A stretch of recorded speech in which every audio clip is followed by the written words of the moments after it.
Hi, Gemini. Okay, let's get into this reading, this inner child reading, this message from your inner child as a part of the mental health series, okay, for 2024. Excuse any ticks. My allergies are driving me absolutely around the bend today. But we are here. Why allergies are happening in the middle of winter, I do not know. All right. So what is the message that your inner child wants to tell you, Gemini? That came right out.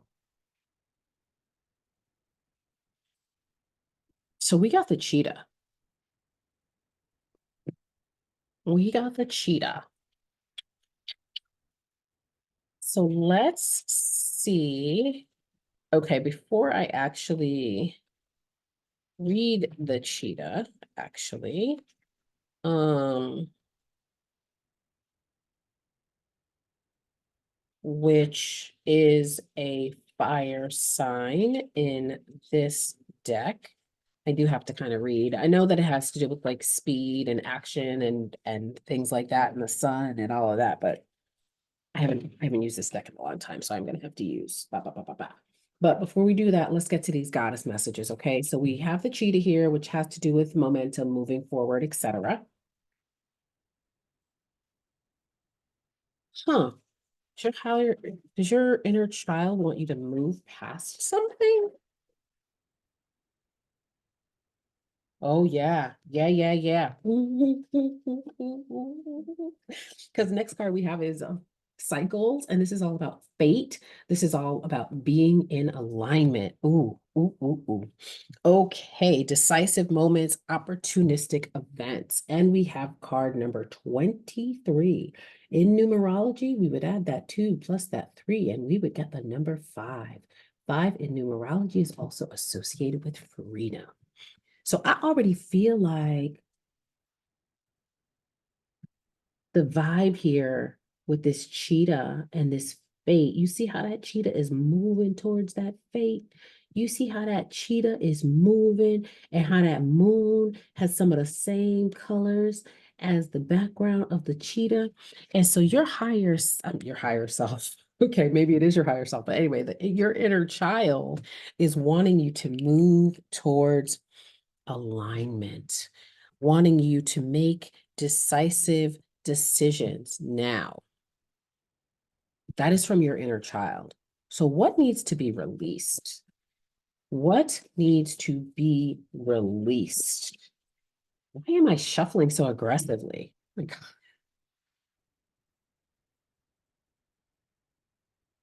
8 of Wands in reverse. So when this is in the upright, it is all about movement, news, and all of those things. When this is in the reverse, it has to do with chaos. Now, Gemini, I have a Gemini moon. Sometimes we like to shake things up.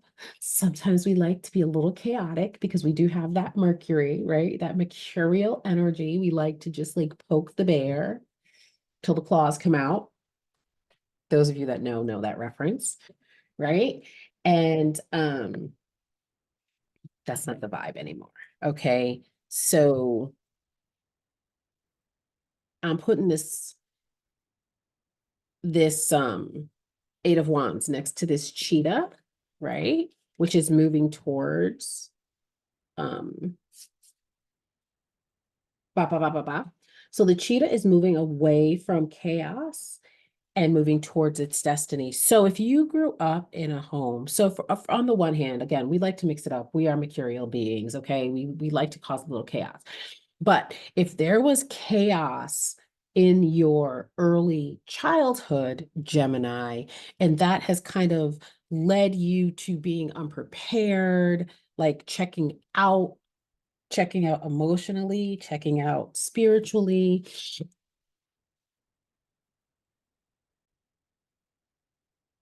checking out emotionally, checking out spiritually. And again, just being unprepared for this next stage of your life, kind of floating the way these wands are. It's like you're just kind of floating from thing to thing. And that is not the vibe.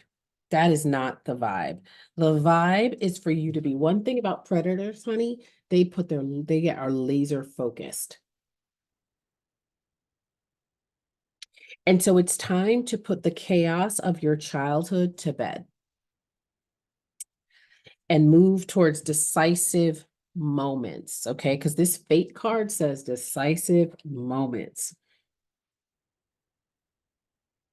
And this talks about losing momentum. So by not being prepared, that is actually causing you, because I got that moon, to lose momentum. Okay, so we need to stay focused, all right, in 2024. We are not children. That's what I'm hearing. Like, we are not children anymore. If we have recreated in some way the chaos of our childhood in our new home life, it's time to address that in 2024. Why again am I shuffling so aggressively? What is wrong with me?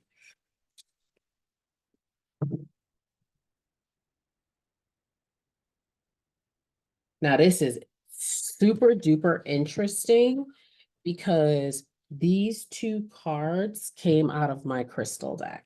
All right. So I am going to read them. So one is Satira, and that is all about being brazen. Okay. Being unapologetic with who you are. I must talk about this. Because sometimes too, Geminis, and the card number here is 17 in numerology, we would add the 1 plus 7 and make that a 8. And we are in an 8 year as well. So this is all about change. You know, so in so many ways, certain signs get a bad rap, okay, for being certain way. Geminis definitely get a bad rap as well. Flighty, this, that, the other thing, right? While we do need to be focused, laser focused on our goals so that we don't lose momentum, so that we're gaining momentum, we also need to be unapologetic about who we are. There's something amazing about having that heavy Mercury energy where you are a great conversationalist for the most part. You can switch from subject to subject. The mind moves very quickly, right? And so again, one of the things that needs to be released this year is, and maybe doing, since this particular goddess is associated with the water, doing some spiritual baths and some water work to wash away sort of those old stories about how Geminis are. Because that is also leading to this blocked momentum. And then we got Urzuli Dantor, okay? Like, it don't get more serious than this. And this particular goddess is talking about cutting etheric cords. And then we got the amethyst, which is about trusting your intuition in this particular deck. So working with amethyst, but is going to be helpful. But I also want to read to you about Urzuli Dantor, who, yeah, I love. Okay. She is associated with the element of fire. And it says, Urzuli Dantor fought elbow to elbow with her people during the Haitian Revolution to protect mothers and children. And here we are talking about the inner child. She represents the healing of the dark mother. Now that's interesting because on my Instagram channel today, I did a collective inner child reading, a mental health message about healing the inner child. So that's super interesting because now here she is talking about the dark mother, and the mother wound was the theme of my Instagram post. And so here it is again. And it says, if it isn't wholehearted love, release it. Remember your worth. The energy cords binding you and someone you no longer wish to be attached to are strong. You must be willing to let go. Close your eyes, see divine swords of goddesses, loving light separating you and dissolving the cords between you. You are both whole and healed. Just as you shower to cleanse your physical grime, there is also grime in the form of energy cords, also called karmic ribbons, emotional cords, etheric cords. Spiritual maintenance is required. The affirmation for you, Gemini, for the year is I am worthy, compassionate, and whole. Tomorrow's a full moon. Tomorrow will be a great day to do a releasing ritual, to release these cords. That's all I have. Let me know if it resonates. I'll see you soon.